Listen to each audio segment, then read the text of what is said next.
A'udhu billahi minash shaitanir rajim. Bismillahir rahmanir rahim.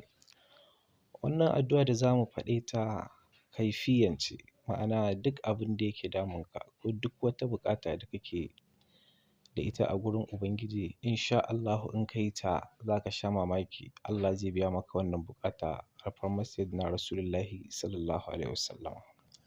Addu'a Saiful Mu'min, ma'ana takobin mu'mini. Babu wani abu da ya gagari Ubangiji.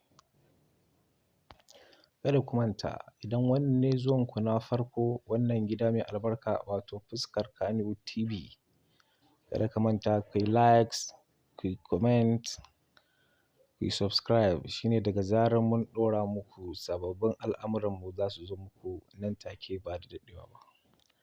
A wannan fannin muna cikin guzurin azumi.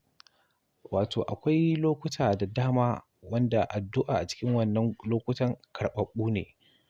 Misali ɗaya daga ciki kamar lokacin sahur.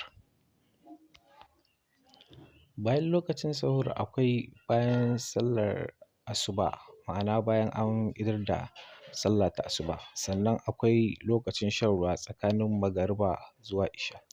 To a wannan lokaci ana so mutum in ya idar da sallah, bayan mutum ya idar da sallah shine kada ya bar gurin da ya zauna a wannan guri ya karanta ƙul huwallahu ƙafa 100.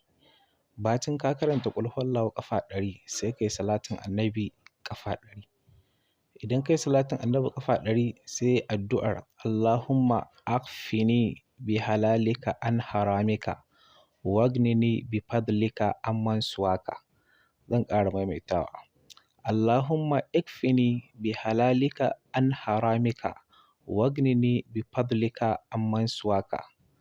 Zan ƙara maimaita ta.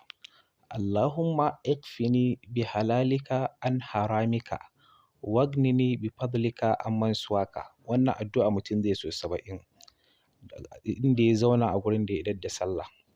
Insha Allahu sai ka faɗi buƙatunka. In Allah ya yarda duk kowace iriyar buƙata ce, insha Allahu za a sha mamaki. Allah zai biya ta nan take. In Allah ya yarda.